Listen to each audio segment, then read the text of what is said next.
فرمایا اے لوگوں ہم نے تمہیں ایک مرد و انثی اور ایک عورت سے پیدا فرمایا،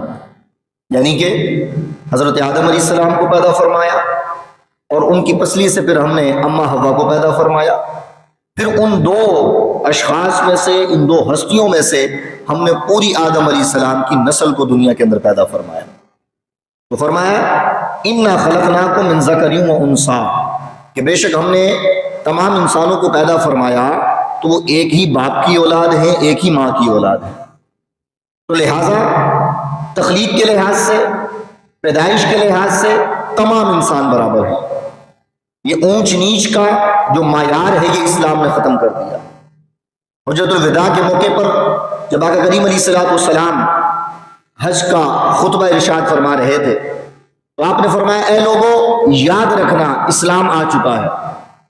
اب اسلام آ چکا ہے تو فرمایا کسی عربی کو کسی اجمی پر کوئی فوقیت حاصل نہیں، اسی طرح کسی اجمی کو کسی عربی پر فوقیت حاصل نہیں، فرمایا کسی کالے کو کسی گورے پر فوقیت حاصل نہیں ہے، کسی گورے کو کسی کالے پر فوقیت حاصل نہیں، اس لیے کہ تم سب آدم کی اولاد ہو اور آدم مٹی سے پیدا کیے گئے تھے، تو لہٰذا تم آدم کی اولاد ہونے کے لحاظ سے تمام انسان برابر ہو، ایک دوسرے پر فوقیت حاصل نہیں۔ اب ایک طرف قرآن یہ کہہ رہا ہے کہ تمام انسان برابر ہیں، رسول اللہ کی حدیث ہمیں یہ بتا رہی ہے کہ تمام انسان برابر ہو، کسی کو کسی پر کوئی فوقیت حاصل نہیں ہے، کوئی ترجیح حاصل نہیں، کوئی اعلیٰ یا ادنیٰ کا معیار کوئی نہیں، قرآن کہہ رہا ہے، حدیث کہہ رہی ہے۔ ایک طرف ہم حدیث کو دیکھیں، ایک طرف ہم قرآن کو دیکھیں، اور پھر اگر ہم اپنے معاشرے کو دیکھیں، ایک طرف تھیوری ہے اور ایک طرف پریکٹیکل لائف ہے۔ ہم اپنے معاشرے کے اندر اگر مشاہدہ کرتے ہیں تو قرآن تو کہہ رہا ہے کہ تمام انسان برابر ہیں، لیکن دنیا کے اندر ہمارا مشاہدہ ہے کہ کوئی شخص اپنے آپ کو چودھری ڈکلیئر کرتا ہے، کوئی شخص اپنے آپ کو ملک ڈکلیئر کرتا ہے، کوئی اپنے آپ کو بھٹی ڈکلیئر کرتا ہے، کوئی اپنے آپ کو پٹھان ڈکلیئر کرتا ہے، کوئی شخص اپنے آپ کو پنجابی کہتا ہے، کوئی سندھی کہتا ہے، کوئی بلوچی کہتا ہے، اور جس قوم کے اندر وہ ہے اور جس قومیت کا، جس کاسٹ کا، ذات کا وہ دعویٰ کرتا ہے، اس کاسٹ کو اور اس قوم کو اپنے لیے اعلیٰ ہونے کا سبب سمجھتا ہے۔ جو چودھری ہے وہ کہتا ہے کہ میں چودھری ہوں لہذا تمام انسانوں سے میں افضل ہوں، جو چودھری نہیں ہے اس کی کیا حیثیت میرے نزدیک؟ جو ملک ہے وہ کہتا ہے میں ملک ہوں تو لہذا باقی انسانوں سے میں اعلیٰ ہوں۔ کوئی بھٹی ہے، کوئی پٹھان ہے، کوئی پنجابی ہے، کوئی کسی زبان کا ہے، کوئی کسی قوم کا ہے، کوئی کسی کاسٹ کا ہے، وہ اپنی اس کاسٹ کو، اپنی قوم کو، اپنی زبان کو اپنے لیے اعلیٰ ہونے کا سبب سمجھتا ہے، اپنی زبان کو، اپنی قوم کو باقی انسانوں سے تمیز اور ممتاز ہونے کا سبب سمجھتا ہے۔ وہ کہتا ہے میں بھٹی ہوں تو تمام باقی انسانوں سے میں اعلیٰ ہوں۔ تو ایک طرف قرآن کہہ رہا ہے کہ تمام انسان برابر ہیں، حدیث کہہ رہی ہے کہ تمام انسان برابر ہیں، لیکن پریکٹیکل لائف کے اندر جب ہم دیکھتے ہیں تو ہر شخص اپنی کاسٹ کو لے کر، اپنی قوم کو لے کر، اپنی زبان کو لے کر، اپنی قبیلے کو لے کر باقی انسانوں پر اپنے آپ کو فوقیت دیتا ہوا نظر آ رہا ہے۔ تو اگر تو اللہ تعالیٰ نے تمام انسانوں کو برابر پیدا فرمایا تھا تو یہ قومیت کہاں سے آ گئی؟ کوئی چودھری کیوں آ گیا؟ کوئی ملک کیوں آ گیا؟ کوئی پٹھان کیوں آ گیا؟ کوئی پنجابی کیوں آ گیا؟ کوئی سرائکی کیوں آ گیا؟ کوئی سندھی بلوچی، یہ کہاں سے آ گئے؟ جبکہ قرآن کہہ رہا ہے، حدیث کہہ رہی ہے کہ تمام انسان برابر ہے۔ انا خلقناکم من ذکر و انثی، کہ ہم نے تمہیں ایک مرد اور ایک عورت سے پیدا کیا تو تم ایک ہی باپ کی اولاد ہو، ایک ہی ماں کی اولاد ہو، لہٰذا انسان ہونے کے لحاظ سے تو تم سب برابر ہو۔ تو ایک طرف قرآن برابری کا درس دے رہا ہے، حدیث ہمیں برابری کا درس دے رہی ہے، لیکن پریکٹیکل لائف کے اندر اسی قرآن کو ماننے والے، اسی حدیث کو ماننے والے اپنی زندگی کے اندر اپنی قوم کو، اپنے ذات کو، اپنے قبیلے کو فوقیت کا سبب سمجھ رہے ہیں۔ تو یہ قبیلے کہاں سے آ گئے؟ تو اسی آیت کے اگلے ضمن میں قرآن کریم نے ارشاد فرمایا کہ انا خلقناکم من ذکر و انثی، کہ ہم نے تمہیں یقینی طور پر ایک مرد اور ایک عورت سے پیدا کیا تھا، لیکن وجعلناکم شعوبا وقبائل،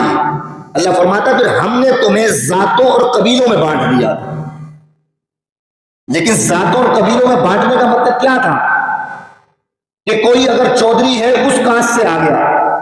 کوئی ملک ہے، کوئی پٹھان ہے، کسی قوم سے آ گیا، تو مولا تو نے اسی لیے بانٹا تھا قبیلوں کے اندر کہ کوئی شخص اپنے قبیلے کے اندر ہونے کی وجہ سے اس کو فخر کا سبب سمجھنے لگ جائے۔ کیا قبیلوں کو بانٹنے کا مطلب یہ تھا؟ اللہ نے تو کہہ دیا وَجَعَلْنَاكُمْ شُعُوبًا وَقَبَائِلَ، ہم نے ایک انسان سے ایک عورت سے پیدا کرنے کے بعد تمہیں قبیلوں میں بانٹ دیا، ہم نے تمہیں کہا جائے کہ ذاتوں میں بانٹ دیا۔ تو مولا ذاتوں میں بانٹنے کا مطلب ٹھیک تھا جیسا آج لوگ کر رہے ہیں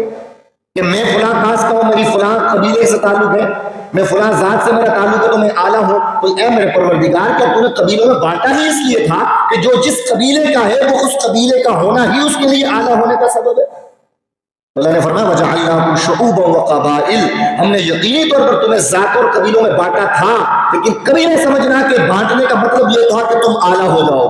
بلکہ لِتَعَارَفُوا، ہم نے بانٹا اس لیے تھا کہ تاکہ آپس میں تمہیں پہچاننے میں آسانی ہو جائے۔ اگر ایک شخص امریکہ سے چلتا ہے آپ کے سامنے آتا ہے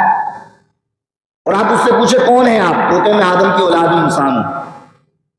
کوئی کسی قبیلے سے آپ کے پاس آتا ہے تو آپ اس سے پوچھیں آپ کون ہیں، تو کہ میرا نام تو کچھ نہیں، میں ایک انسان ہوں، آدم کی اولاد ہوں۔ تو اگر ہر انسان آدم کی اولاد ہونے کا آج ایک اپنی پہچان بنا لے اور اپنے آپ کو انسان کہنے لگ جائے، یقینی طور پر کیا ہوگا؟ فساد پیدا ہونا شروع ہو جائے گا۔ پتہ نہیں چلے گا کہ انسان کون سا ہے، کون سا انسان کس ملک کا ہے، کون سا انسان کس قبیلے کا ہے۔ اللہ نے فرمایا اس جھنجھٹ سے بچنے کے لیے ہم نے تمہیں قبیلوں میں بانٹا تھا۔ وَجَعَلْنَاكُمْ شُعُوبًا وَقَبَائِلَ، ہم نے تمہیں بانٹا اس لیے تھا لِتَعَارَفُوا، تاکہ آپس میں ایک دوسرے کی پہچان آسان ہو جائے۔ تو لہٰذا یہ کبھی نہیں سمجھنا کہ ہم نے قبیلوں میں بانٹا تو جس قبیلے میں تم پیدا ہوئے تو اس قبیلے میں پیدا ہونے کا مطلب ہی تمہارا اعلیٰ ہونا تھا۔ اللہ فرماتا ہے یہ تو ہم نے معیار ہی نہیں رکھا، یہ تو ہم نے معیار ہی نہیں رکھا کہ تم فلاں کاسٹ میں پیدا ہوئے تو تم اعلیٰ ہو گئے، تم فلاں ملک میں پیدا ہوئے تو تم اعلیٰ ہو گئے، تم فلاں قبیلے کے اندر فلاں ذات کے اندر پیدا ہو گئے، فلاں زبان والوں کے اندر پیدا ہو گئے تو تم اعلیٰ اور منصب والے ہو گئے۔ اللہ فرماتا ہے یہ تو معیار ہی نہیں تھا۔ وَجَعَلْنَاكُمْ شُعُوبًا وَقَبَائِلَ، ہم نے تمہیں بانٹا اس لیے تھا تاکہ پہچان آسان ہو جائے۔ اگر وہاں سے کوئی آنے والا، امریکہ سے آنے والا کہے کہ میں فلاں ملک سے آیا ہوں، فلاں قبیلے سے میرا تعلق ہے، تو تمہیں پتہ چل جائے گا یہ شخص کون ہے۔ اگر کسی فلاں قبیلے سے آتا ہے وہ اپنے قبیلے کے بارے میں بتائے گا، میرے باپ کا نام یہ ہے، میرے دادا کا نام یہ ہے، میرے خاندان کا نام یہ ہے، تو پہچاننا آسان ہو جائے گا۔ اللہ فرماتے صرف یہی تھا، یہی تو مقصد تھا قبیلوں میں بانٹنے کا۔ تو لہٰذا معلوم یہ ہوا کہ آج کے دور کے اندر اگر کوئی اپنے آپ کو چودھری کہنے کے بعد، یعنی کہ چودھری خاندان میں پیدا ہوا، ملک خاندان میں پیدا ہوا، اور کوئی شخص سے کہتا ہے کہ میں چودھری ہوں اس لحاظ سے باقی انسانوں سے میں اعلیٰ ہوں، اگر کوئی یہ شخص کہتا ہے کہ میں ملک ہوں اور یہ ملک برادری میں پیدا ہونے کی وجہ سے باقی انسانوں میں اعلیٰ ہوں، تو قرآن ہمیں بتاتا ہے، حدیث ہمیں بتاتی ہے کہ جو اس طرز کے ساتھ زندگی گزار رہا ہے کہ اپنی کاسٹ کو فوقیت کا سبب بن رہا ہے، تو فرمایا اس نے کلمہ تو پڑھ لیا ہے لیکن ابھی بھی زمانے جاہلیت والی زندگی گزار رہا ہے۔ اس لیے کہ رسول اللہ علیہ السلام نے یہی بات ارشاد فرمائی، فرمایا اے لوگوں یاد رکھنا اسلام آ چکا ہے، اور اسلام آیا اس لیے تھا تاکہ تم سے تمہارے باپ دادا کے فخر کو ختم کر دے، تم سے تمہاری عصبیت تعصب کو ختم کر دے۔ تم اپنے باپ دادا پر فخر کیا کرتے تھے، اپنے قبیلے پر فخر کیا کرتے تھے، اپنی ذاتوں پر اپنی زبانوں پر فخر کیا کرتے تھے۔ فرمایا یاد رکھنا اسلام آ چکا ہے، اسلام نے بتا دیا کہ تم جو قبیلوں میں بٹے ہوئے ہو، تم جو ملکوں میں اور کہا جائے کہ ذاتوں میں بٹے ہوئے ہو، یہ تمہارا بٹنا تمہاری افضلیت کی علامت نہیں ہے، تمہارے اعلیٰ ہونے کا مطلب نہیں ہے، بلکہ اللہ نے بانٹا اس لیے تھا لتعارفوا، تاکہ آپس میں پہچان آسان ہو جائے۔ تو لہٰذا ہمیں دیکھنا چاہیے کہ ہم زندگی کیسی گزار رہے ہیں، کہیں ایسا تو نہیں کہ ہم اپنی کاسٹ کو ہونے کی وجہ سے، یار میں فلاں کاسٹ سے تعلق رکھتا ہوں تو دوسری کاسٹ والا میرے نزدیک حقیر ہے، اگر تو یہ کانسیپٹ ہے تو سمجھ جائیں کہ ہم زمانے جاہلیت والی زندگی گزار رہے ہیں۔ رسول اللہ علیہ السلام نے ارشاد فرمایا لوگوں یاد رکھنا، اگر تم میں سے کسی نے اپنی تعصب کی بنا پر، اپنی قوم کی بنا پر، اپنی ذات کی بنا پر خود کو لوگوں کو فوقیت دی اور اسی کو ترجیح دینے کے لیے لوگوں کو بھی تم نے یہ کہا، اپنی کاسٹ والوں کو اکٹھا کر لیا، بھائی ہمارا تعلق تو اس خاندان سے ہے، ہمارا تعلق تو اس ذات سے ہے، ہم تو بہت اعلیٰ ہیں۔ رسول اللہ نے فرمایا جو خود یہ سمجھے، خود یہ سوچے اور لوگوں کو بھی اس کی تعلیم دے، رسول اللہ علیہ السلام نے ارشاد فرمایا وہ کلمہ پڑھ بھی لے لیکن ہمارا اس کے ساتھ کوئی تعلق ہے ہی نہیں، وہ اسلام کا دعویٰ کر لے، رسول اللہ نے فرمایا میرا اس کے ساتھ کوئی تعلق نہیں۔ رسول اللہ علیہ السلام نے ایک اور مقام پر یہی بات ارشاد فرمائی، فرمایا لوگوں یاد رکھنا اگر تو تمہاری زبانوں پر، تمہاری گفتگو کے اندر، تمہارے دلوں کے اندر، تمہاری سوچوں کے اندر اگر تمہاری ذات کے ہونے کی وجہ سے، تعصب کی وجہ سے کسی قوم میں پیدا ہو جانے کی وجہ سے اگر تم اپنے آپ کو افضل اور اعلیٰ سمجھ رہے ہو اور یہ عصبیت اور کہا جائے کہ تعصب تمہارے اندر آ رہا ہے، قوم پرستی تمہارے اندر آ رہی ہے، تو رسول اللہ علیہ السلام نے ارشاد فرمایا یہ عمل ایسا ہے، یہ نیت ایسی ہے، اگر تمہارے اندر پائی جا رہی ہے تو تمہارے وجود سے بدبو آنا شروع ہو جائے گی۔ لیکن آج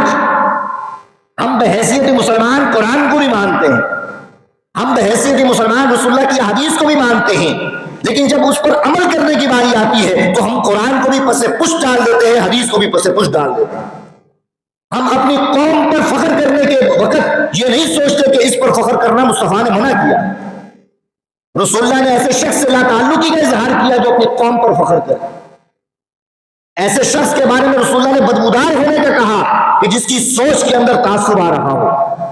جو اپنی ذات پر فخر کر رہا ہو، جو اپنی قوم پر فخر کر رہا ہو، جو اپنے آبا و اجداد کا نام لے کر اس پر فخر کر رہا ہو۔ تو میرے دوستو بزرگوں،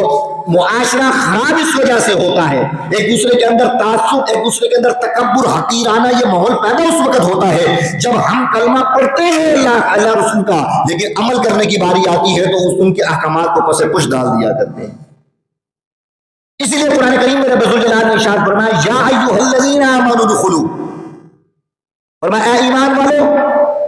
یا ایھا الذین آمنوا، اے ایمان والو، ادخلوا فی السلم کافہ، فرمایا اگر اسلام میں آنا ہے تو پورا اسلام میں داخل ہو جاؤ، پورا اسلام میں داخل ہو جاؤ۔ کلمہ پڑھا ہے تو دل و جان سے مصطفیٰ کو مانو، اللہ کو مانو۔ یہ نہیں کہ زبانی کلامی تم نے کلمہ پڑھ لیا، یہ کہہ دیا کہ ہم اللہ کو مانتے ہیں، یہ کہہ دیا ہم رسول کو مانتے ہیں، لیکن جب عملی میدان میں قدم رکھنے کی باری آئی تو تمہارے سارے اعمال رسول اللہ کی بھی مخالفت کر رہے ہو، قرآن کی بھی مخالفت کر رہے ہو۔ اس لیے اللہ نے فرمایا کہ کبھی یہ نہ سوچنا، کبھی کسی وہم و گمان میں نہ رہنا کہ اگر تمہارا ظاہر و باطن شریعت کے خلاف ہے، تم زبان سے کلمہ پڑھ رہے ہو لیکن کردار تمہارا شریعت کے خلاف ہے۔ جس چیز سے تمہیں رب تمہارا منع کر رہا ہے، مصطفیٰ نے جس چیز سے منع کیا اور عمل کرتے وقت تم یہ پرواہ نہیں کرتے کہ مصطفیٰ نے منع کیا کہ خدا نے منع کیا ہے، تم وہ عمل کر جاتے ہو، تو اللہ نے فرمایا کبھی یہ گمان نہ کرنا کہ اس کردار کے ساتھ، ان افعال کے ساتھ تم کبھی بھی جنت میں داخل نہیں ہو سکتے۔ تو میرے دوستوں بزرگوں، یہ ہمارا معاشرہ ہے۔ اب سوال پیدا ہوا کہ ہر انسان کے اندر تو یہ خواہش ہوتی ہے، آرزو ہوتی ہے کہ وہ عام انسانوں کے اندر افضل ہو جائے۔ اگر 10 بھائی ہیں تو ہر ایک کی کوشش ہوگی کہ وہ باقیوں سے اعلیٰ ہو جائے کسی نہ کسی طریقے سے۔ اگر ایک معاشرے کے اندر لوگ رہ رہے ہیں تو ہر ایک کے اندر خواہش ہوتی ہے کہ میں کچھ تو ایسا عمل کروں نا جس کی وجہ سے میں ممتاز ہو جاؤں، میں باقیوں سے اعلیٰ ہو جاؤں، میں باقیوں سے افضل ہو جاؤں۔ تو آیا کیا قرآن نے، حدیث نے ہمیں تمام انسانوں میں اعلیٰ اور افضل ہونے کا کوئی طریقہ بتایا کہ نہیں بتایا؟ یا یہ کہہ دیا سارے انسان برابر ہیں تو کبھی انسان کوشش بھی کر لے تو اعلیٰ نہیں ہو سکتا؟ بلکہ ایسا نہیں ہے۔ ہم جب قرآن کریم کا، حدیث مبارکہ کا مطالعہ کرتے ہیں تو ایک انسان جو یہ چاہتا ہے کہ میں معاشرے کے اندر تمام انسانوں سے افضل ہو جاؤں، میری الگ سے ایک حیثیت ہو، میرا الگ سے ایک مقام ہو، تو اس کا تمام انسانوں سے افضل ہونے کا طریقہ ایک دنیا نے بتایا ہے، ایک اللہ نے بتایا۔ اللہ نے بھی وہ طریقہ بتایا، فرمایا پہلے تو تم سب ایک ساتھ ہوئے ہو، ایک ہی تخلیق ہوئی، تمہاری برابری ہے، لیکن اگر تم تمام انسانوں میں میرے نزدیک افضل ہونا چاہتے ہو، تم چاہتے ہو کہ میری رحمت جیسے باقیوں کو دیکھتی ہے تمہیں بطور خاص دیکھے، باقیوں کو جو انعامات تو ہوتے ہیں تمہیں بطور خاص الگ سے عطا ہو، تو فرمایا اس مقام پر پہنچنے کے لیے اللہ فرماتا ہم بھی تمہیں طریقہ بتا دیتے ہیں۔ تو ایک طریقہ وہ ہے جو قرآن نے بتایا، اور ایک طریقہ وہ ہے کہ جو دنیا نے ہمیں بتایا۔ کہ دنیا کیا کہتی ہے اگر تم نے افضل ہونا ہے، تمام لوگوں میں اگر اپنی حیثیت بنانی ہے، تمام لوگوں میں اگر مقام و مرتبہ بنانا ہے تو کیا طریقہ ہوتا ہے؟ ذرا غور کریں کہ ہم کس کو اعلیٰ سمجھتے ہیں، ہم کس کو سمجھتے ہیں کہ یہ انسان جو ہے بڑا اعلیٰ ہے، یہ تمام انسانوں سے ذرا اسپیشل ہے، ہٹ کر ہے، کس کو سمجھتے ہیں؟ یہ ہمارے معاشرے کا المیہ ہے کہ جس کے پاس گاڑی جتنی بڑی ہو ہم اس کو افضل سمجھ رہے ہو، جس کے پاس پیسہ زیادہ ہو ہم اس کو افضل سمجھ رہے ہو۔ ہم کہتے ہیں یہ اعلیٰ ہے، یہ عام آدمی نہیں ہے، وی آئی پی ہے، عام انسانوں سے اس کا درجہ الگ ہے۔ جس کے پاس پاور زیادہ ہو، جس کے پاس اقتدار زیادہ ہو، جس کے پاس طاقت زیادہ ہو، یہ معیار ہمارے نزدیک ہے کہ دنیا کے اندر ایسے شخص کو کہ جس کے پاس پاور زیادہ ہو، جس کے پاس مال زیادہ ہو، جس کے پاس افرادی قوت زیادہ ہو، جس کے پاس صحت یابی ہو، یہ ساری چیزیں جس کے پاس ہو، ہمیں اس سے غرض نہیں کہ اس نے حلال کے ذریعے کمایا ہو کہ حرام کے ذریعے کمایا، ہمیں اس سے غرض نہیں ہوتا۔ ہم نے بڑی گاڑی کے اندر کسی بندے کو دیکھا تو ہم نے یہ نہیں سوچا کہ اس نے حرام کے ذریعے کمایا ہے کہ حلال کے ذریعے کمایا ہے. اس کا اس گاڑی کے اندر بیٹھ جانا، اس کا افرادی قوت کا حاصل ہو جانا، ہمارا یہ دیکھنا کہ اس شخص کے پاس مال و دولت زیادہ ہے، جائیداد زیادہ ہے، تو بغیر یہ تمیز کیے کہ حلال و حرام کے ذریعے اس نے کمایا، صرف اس کے پاس یہ چیزیں آ جانا ہی ہمارے نزدیک اس کے اعلیٰ ہونے کا ذریعہ ہے، اعلیٰ ہونے کی علامت. ہم کہتے ہیں جس کے پاس یہ مال و دولت ہے وہ اعلیٰ ہو گیا. تو دنیا ہمیں یہ بتا رہی ہے کہ اگر تم نے دنیا داری کے اندر، دنیا کے لوگوں کے اندر ان سب سے ممتاز ہونا ہے تو تم دولت کماؤ. اس سے غرض نہیں کہ حرام ہو کے حلال ہو، تم مال کماؤ، تم اپنے اندر اپنی پاور پیدا کرو، افرادی قوت پیدا کرو، اقتدار پیدا کرو، اختیار پیدا کرو. اس سے غرض نہیں، دنیا نہیں کہتی کہ تمہیں حلال کماؤ کے حرام کمانا چاہیے. یہ دنیا تمہیں جائز و ناجائز کا نہیں بتاتی، یہ دنیا تمہیں ظلم اور کہا جائے کہ ہمدردی کا نہیں بتاتی، بلکہ وہ یہ کہتی ہے کہ یہ چیزیں، پاور، دولت، مال، گاڑی، افرادی قوت، ظلم و جبریت، جس کے پاس یہ ہوگا دنیا کہتی ہے کہ وہ تمام انسانوں سے افضل ہو جائے. اور تاریخ کھنگال کر دیکھیں فرعون کیا تھا. فرعون کے پاس یہی تو چیزیں تھی، مال زیادہ تھا، افرادی قوت بھی تھی، ظلم و جبریت کا بازار بھی اس نے گرم کیا. تو اس وقت کے لوگ کیا کہتے تھے کہ اس وقت روئے زمین پر اگر کوئی مقام بلند پر ہے تو فرعون ہے. نمرود کے زمانے میں کیا ہوا؟ اس کے پاس بھی افرادی قوت تھی، مالی قوت تھی، یہ ساری کی ساری پاور اور اختیار حکومت اس کے پاس تھی. تو اس وقت کے لوگ یہی سمجھتے تھے کیونکہ یہ ساری چیزیں نمرود کے پاس ہیں تو نمرود ہی اس زمین پر سب سے طاقتور اور مقام و مرتبے والا شخص ہے. تو ایک طریقہ وہ ہے جو دنیا ہمیں بتا رہی ہے کہ اگر آپ نے دنیا کے اندر ممتاز ہونا ہے تو دنیا آپ کو طریقہ بتا رہی ہے کہ یہ طریقہ ہے، آپ یہ عمل کر جاؤ تو آپ تمام انسانوں میں ممتاز ہو جاؤ گے، آپ کی الگ حیثیت ہو جائے گی. لیکن اگر انسان اس پر عمل کرنا شروع کر دے جو ہمارے لوگ کرتے ہیں،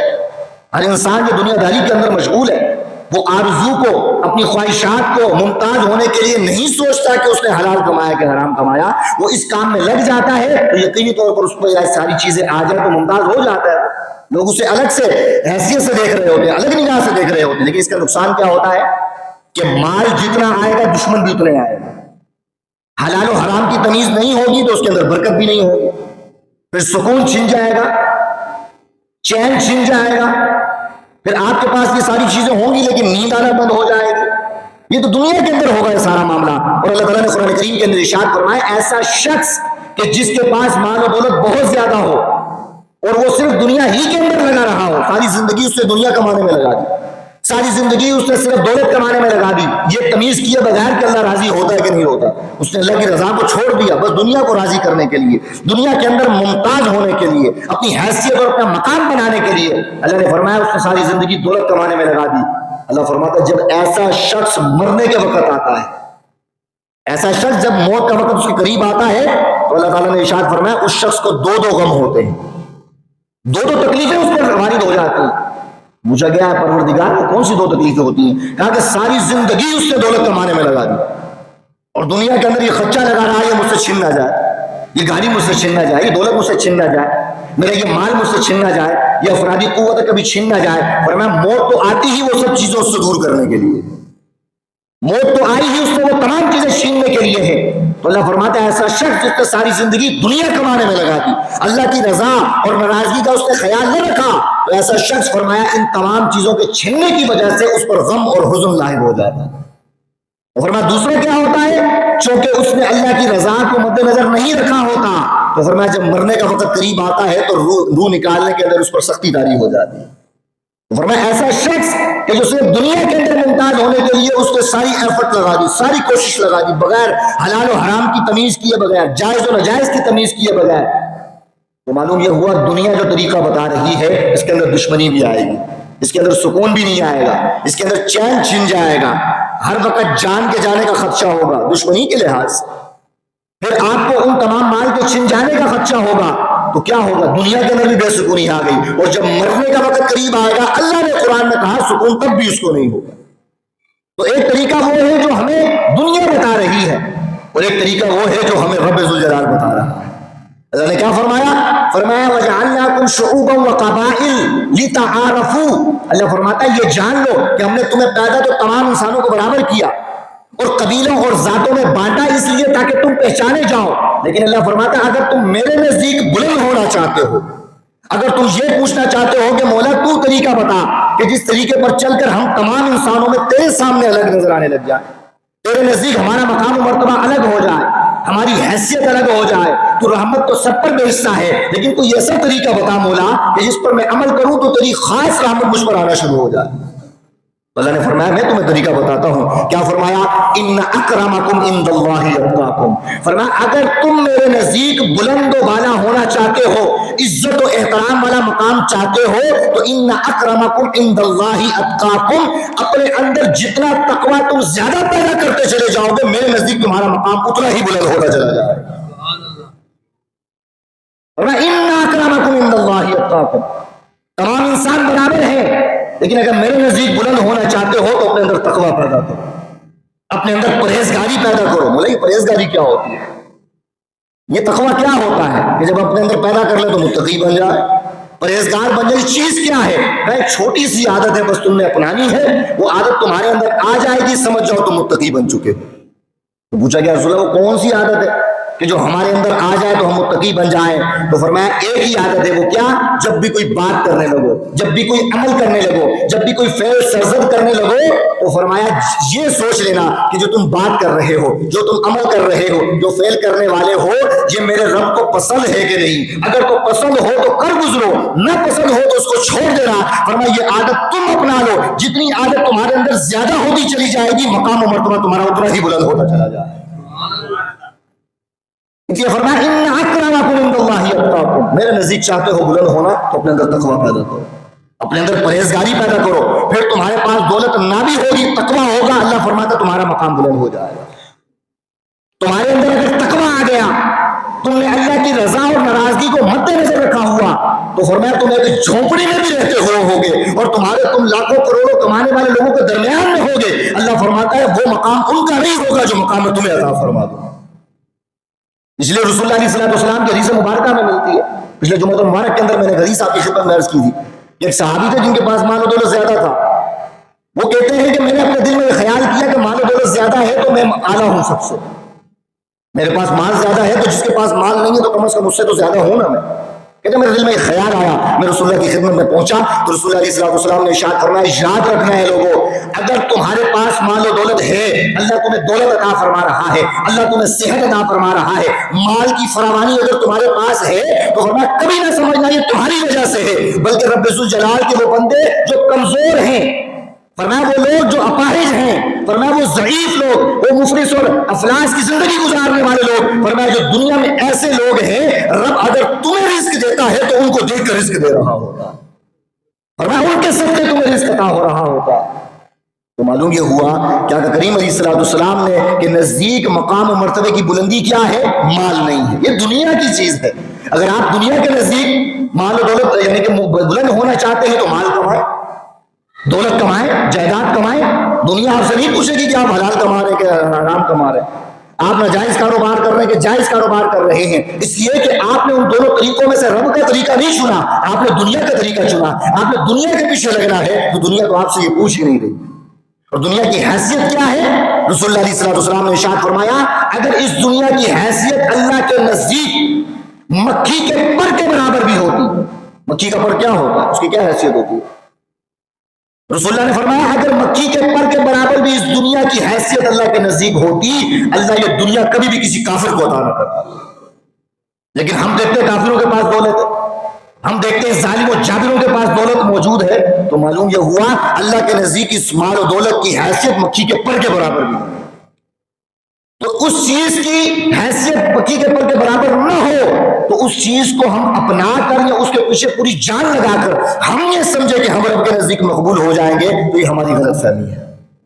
یہ ہماری غلط فہمی ہے کہ ہم مال بہت زیادہ کما لیں گے تو اللہ کے نزدیک مقبول ہو جائیں گے۔ اللہ نے فرمایا مال کمانا اور اس کے ذریعے بلند ہونا اور اپنے آپ کو مقام و مرتبے والا سمجھنا یہ طریقہ میں نے نہیں بتایا، دنیا نے طریقہ بتایا، اور دنیا کے طریقے پر چلو گے تو دنیا میں بھی بے سکونی ہوگی، مرتے وقت بھی تمہیں تکلیف ہو جائے گی۔ اور آخرت میں تمہارے ساتھ یہ معاملہ ہوگا. لیکن اللہ فرماتا ہے اگر میرے بتائے ہوئے طریقے پر چلو گے ان اکرمکم عند اللہ اتقاکم، تو فرمایا دنیا میں بھی تمہاری عزت ہوگی، دنیا میں بھی تمہارا احترام ہوگا. اور رہی بات قیامت کی، جب ہر شخص نفسا نفسی کے عالم میں ہوگا، نفسی نفسی کر رہا ہوگا، اللہ فرماتا ہے لا خوف علیہم ولا هم یحزنون، اس دن ایسے لوگوں پر کوئی غم بھی نہیں ہوگا، انہیں کوئی فکر بھی نہیں ہوگی. اس لیے کہ فرمایا ان کا مقام و مرتبہ ہمارے نزدیک ہوگا. تو لہٰذا اپنے اندر جتنا تقویٰ آپ زیادہ پیدا کریں گے، رب کے نزدیک اتنا ہی مقام و مرتبہ بلند ہوتا چلا جائے. اب یہ دونوں طریقے اللہ نے ہمیں بتا دیے، ایک دنیا نے بتایا، ایک ہمیں اللہ نے بتایا. اب ہم پر ہے کہ ہم کس طریقے پر عمل کرتے ہیں. اگر تو دنیا کے بتائے ہوئے طریقے پر عمل کرتے ہیں تو اس کا نتیجہ بھی ہمیں بتا دیا کیا ہوگا، اور اگر اللہ کے بتائے ہوئے طریقے پر عمل کرتے ہیں تو اللہ نے وہ بھی بتا دیا کہ اس کا مقام و مرتبہ دنیا میں بھی ہو جائے گا، آخرت میں بھی ہو جائے گا. وہ اولیاء اللہ، وہ اشخاص، وہ ہستیاں جو دنیا میں گزری ہیں، جنہوں نے تقوی پرہیزگاری کی زندگی گزاری، بظاہر ان کے پاس مال و دولت نہیں تھا، بظاہر ان کے پاس گاڑیاں نہیں تھی، بظاہر ان کے پاس افرادی قوت نہیں تھی، کوئی اختیار نہیں تھا، لیکن انہوں نے اپنی زندگی کا طرز اللہ کی رضا کو بنا لیا. خدا کی عزت کی قسم ہزاروں سال ان کو دنیا سے گئے ہوئے گزر گئے، لیکن آج بھی ہمارے دلوں میں ان کی محبت پائی جا رہی ہے، آج بھی ہمارے دلوں میں ان کا احترام پایا جا رہا ہے. تو یہ کس وجہ سے پایا جا رہا ہے؟ کیا اس وجہ سے پایا جا رہا ہے کہ انہوں نے دنیا کے طریقے پر عمل کیا؟ ہمارے سامنے لاہور کے اندر بہت بڑی مثال ہمارے سامنے موجود ہے کہ ایک طرف اس شخص کا مزار ہے، اس شخص کی قبر ہے کہ جس نے زندگی اللہ کے رضا کے مطابق گزاری، داتگی حجویری رحمۃ اللہ تعالی. ایک طرف جہانگیر کا مقبرہ ہے کہ جس نے دنیا داری کے اندر لگ کر گزاری، کئی سو سال ان کو دنیا سے گئے ہوئے گزر گئے. ایک طرف وہاں بھی قبر موجود ہے، ادھر بھی قبر موجود ہے، لیکن وہاں پر جا کر منظر آپ کو جدا کرنا نظر آئے گا. جس نے اللہ کی رضا کے مطابق زندگی گزاری، اپنا طرز عمل پرہیزگاری میں گزار دیا، ہزاروں سال دنیا سے گئے ہوئے گزر گئے، آج بھی اس کے مزار پر فاتحہ پڑھنے والے لوگ موجود ہیں. لیکن ایک طرف آپ دیکھیں وہاں پر رات کے وقت وحشت آتی ہے جانے کے لیے، دروازے بند ہو جاتے ہیں میرے خیال وہاں پر رات کی 4-5 بجے کے بعد، آپ کو وہاں جانے کی اجازت نہیں، جاتے ہوئے وحشت آ رہی ہے. دنیا کے اندر اس سے بھی حکومت کی، دنیا کے اندر اس سے بھی حکومت کی، دونوں کو حکومت ملی، دونوں نے راج کیا لوگوں پر، لیکن فقط فرق کیا تھا کہ اس نے راج کیا لوگوں کے جسموں پر، اور اس نے اگر راج کیا ہے تو لوگوں کے دلوں پر راج کیا. تو فقط وہ رستہ ہمیں قرآن نے بتا دیا کہ میرے نزدیک بلند و بالا ہونا چاہتے ہو تو فرمایا ان اکرمکم عند اللہ اتقاکم، اپنے میرے نزدیک وہی بلند ہوگا کہ جو اپنے عمل کے اندر، اپنے افعال کے اندر، اپنی بات کے اندر میری رضا کو مد نظر رکھے گا. لیکن اگر نہیں رکھے گا تو فرمایا نتیجہ تمہارے سامنے ہے. اب میرے دوستوں بزرگوں اگلی بات آ گئی. ہمارا دنیا کے اندر اگر کسی سے واسطہ پڑتا ہے، تعلق بنتا ہے، بات کرتے ہیں، کسی بھی کسی بھی لحاظ سے ہمارا تعلق بنتا ہے، تو ہمارے سامنے جس بندے سے واسطہ پڑتا ہے وہ دو ہی قسم کا ہوتا ہے. یا تو ہمارا جس سے واسطہ پڑے گا وہ شخص ہوگا جس نے اللہ کے بتائے ہوئے طریقے پر عمل کیا ہوگا، اللہ کے نزدیک مقبول ہونے کی کوشش کی ہوگی. یا تو وہ شخص ہوگا کہ جس نے دنیا کے بتائے ہوئے طریقے پر عمل کیا ہوگا، اور دنیا کے بتائے ہوئے طریقے پر عمل کرنے کے بعد اس نے دنیا کے لیے کوشش کی ہوگی اور دنیا کے اندر ممتاز ہونے کی کوشش کی ہوگی، ایفرٹ کی ہوگی. اب ہمارا رویہ کیا ہونا چاہیے؟ اگر ہمارا کسی سے واسطہ پڑتا ہے، ہم دیکھیں گے کہ کیا یہ شخص وہ شخص تو نہیں کہ جس نے اپنی ساری زندگی اللہ کی رضا میں گزار دی. اگر وہ ایسا شخص ہے کہ جس کی نسبت خدا کے ساتھ جڑ گئی ہے تو ہمارا اس کے ساتھ بہیویئر کیا ہونا چاہیے، ہمارا اس سے بات کرنے کا انداز کیا ہونا چاہیے، ہمارا اس کے ساتھ تعلق کا انداز کیا ہونا چاہیے. اور اگر ہمارے سامنے ایسا شخص آتا ہے کہ جس نے ساری زندگی دنیا کمانے میں لگا دی اور دنیا کے طریقے پر چلتا رہا، تو قرآن نے بتا دیا کہ اس کا حال کیا ہوگا، اس کی دنیا کیسی ہو جائے گی، اس کی قبر کیسی ہوگی، مرتے وقت کیا حال ہوگا، قیامت میں کیا حال ہوگا. اگر ایسا شخص ہمارے سامنے آ جاتا ہے تو ہمارا طرز عمل کیا ہونا چاہیے اس کے بارے میں. تو قرآن کریم کے اندر اور احادیث مبارکہ کے اندر ہمیں پتہ چلتا ہے کہ رسول اللہ علیہ السلام نے ارشاد فرمایا کہ اگر تمہارے سامنے کوئی ایسا شخص آتا ہے کہ تم غور سے دیکھو کہ وہ شخص کون ہے کہ جس نے اللہ کے بتائے ہوئے طریقے پر عمل کیا اور اس کی نسبت خدا کے ساتھ جڑ گئی. اب وہ عام آدمی نہیں رہا بلکہ اس نے اللہ کے بتائے ہوئے طریقے پر عمل کیا، وہ تمام انسانوں میں ممتاز ہو گیا، اعلیٰ ہو گیا، لیکن اس نے کس طریقے پر عمل کیا؟ خدا کے طریقے پر عمل کیا. تو رسول اللہ علیہ السلام نے ارشاد فرمایا جب ایسے شخص سے ملنے لگو نا تو ذرا سوچ کے ملنا. ایسے شخص سے جب ملاقات کرنے لگو تو فرمایا سوچ سمجھ کے ایسے شخص سے بات کرنا، بات کرتے وقت 100 بار سوچنا اس لیے کہ اگر تو تم نے اس سے بات کرنے سے پہلے، اس کے ساتھ کوئی معاملہ کرنے سے پہلے اگر تمہارے دل میں نیت بری تھی، تمہارا برا ارادہ تھا اس کے ساتھ، اور اس کی نسبت خدا کے ساتھ جڑی ہوئی ہے، تو فرمایا ہو سکتا ہے تمہاری اس نیت کا، برے ارادے کا اس کو تو پتہ نہ چلے، لیکن اس کی نسبت جس خدا کے ساتھ جڑی ہوئی ہے، ان اللہ علیم بذات الصدور، وہ دلوں کے رازوں کو بھی جانتا ہے۔ رسول اللہ علیہ السلام نے ارشاد فرمایا کہ جو شخص، اللہ نے یہ بات ارشاد فرمائی، اللہ نے فرمایا من عاد لی ولیًا، فرمایا جس کسی شخص نے میرے ولی کے ساتھ، ایسے شخص کے ساتھ کہ جس نے زندگی میرے مطابق گزاری ہے، اس نے میری رضا اور ناراضگی کو مد نظر رکھتے ہوئے اعمال کی، افعال کی، باتیں کی، اپنی زندگی ایسے گزاری، اور میں نے اس کو اپنے ساتھ جوڑ لیا، اس کو ولی اللہ بنا دیا، یعنی کہ اپنے ساتھ اس کی نسبت جوڑ دی، تو اللہ فرماتا ہے جس کسی شخص سے من عاد لی ولیًا، فرمایا جس کسی نے بھی میرے ولی کے ساتھ عداوت رکھی، فرمایا میں اس کے ساتھ اعلان جنگ کا اعلان کر دیتا ہوں، فرمایا وہ تیار ہو جائے،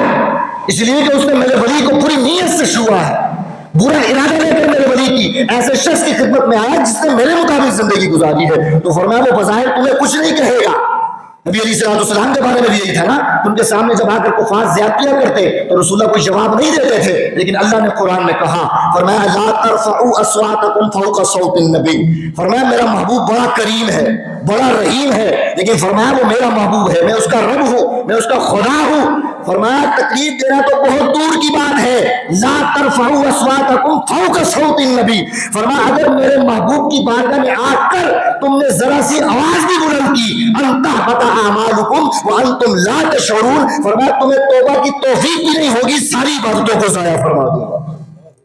فرمایا تم نے ساری زندگی عبادتیں کی ہوگی، تم سمجھتے ہوگے میں بڑا عبادت گزار ہوں،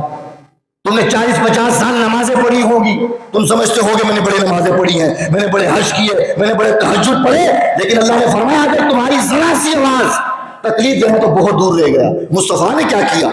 فتح مکہ پر تو ان لوگوں کو بھی معاف کر دیا جنہوں نے تکلیف دی تھی، یہ رسول اللہ کا عمل ہے، لیکن خدا کی ذات کیا دیکھ رہی ہے کہ اس کی نسبت میرے ساتھ جڑی ہے، یہ کچھ نہ کہے، لیکن فرمایا یہ بات جان لو یہ رب کا فرمان ہے، مصطفیٰ کا فرمان نہیں ہے کہ اگر میرے محبوب کی بارگاہ میں آواز بھی بلند ہوئی تکلیف دینا تو بہت دور کی بات ہے، اللہ تمہیں یہ بھنک بھی لگنے نہیں دے گا کہ تم سے گستاخی ہوئی ہے، تم سے کوئی معاملہ ہوا ہے، اس لیے کہ تم اپنے ذہن میں عبادت گزار بنے رہو گے، لیکن جب روح نکلے گی قبر میں جاؤ گے تمہیں پتہ چلے گا مصطفیٰ کی بارگاہ میں ذرا سی بے ادبی کرنے کی وجہ سے اللہ نے سارے اعمالوں کو ضائع فرما دیا۔ تو یہی بات اللہ نے فرمائی من عاد لی ولیًا، فرمایا اگر ایسے شخص کے ساتھ تمہارا واسطہ پڑے کہ جس نے اپنی زندگی اللہ کے ساتھ جوڑ لی ہے، رسول اللہ نے فرمایا سوچ سمجھ کے اس سے بات کرنا، نیت اچھی لے کر جانا، یہ نہ سمجھنا میرے دل میں برا ارادہ ہے تو اس کو کیا پتا چلے گا، فرمایا اس کو پتا چلے یا نہ چلے، جس کے ساتھ اس کی نسبت جڑ چکی ہے وہ تو تمہارے دلوں کے رازوں کو بھی جانتا ہے، اور وہ رب یہ اعلان کر رہا ہے کہ اگر تم نے میرے ولی کے ساتھ، ایسے شخص کے ساتھ کہ جس کی نسبت میرے ساتھ جڑ گئی ہے، اگر تم نے اس کے ساتھ بغاوت کی، عداوت کی، اس سے نفرت کی، تو فرمایا یاد رکھنا میں رب تم سے اعلان جنگ کرتا ہوں،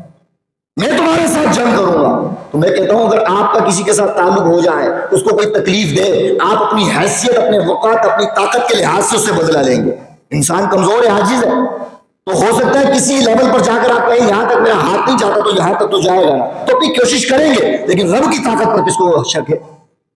کوئی کہہ سکتا ہے کہ رب کمزور ہے؟ خدا کی ذات پر کس کو کہا جائے کہ شک آ سکتا ہے؟ ان اللہ علی کل شیء قدیر، اللہ ہر شے پر قادر ہے، اس لیے رب فرماتا ہے کہ اگر میرے ولی کے ساتھ یا ایسے بندے کے ساتھ جس کی نسبت میرے ساتھ جڑ گئی ہے، جب بھی آنا تو اچھی نیت کے ساتھ آنا، دل میں برا خیال لے کر نہیں آنا، خراب نیت کے ساتھ نہیں آنا، اس لیے کہ اگر تم آؤ گے تو اس کی پاس آنے کی وجہ سے وہ تو تمہیں کچھ نہیں کہے گا، لیکن میں رب اعلان کرتا ہوں تمہاری دنیا بھی رسوا ہو جائے گی، تمہاری آخرت بھی رسوا ہو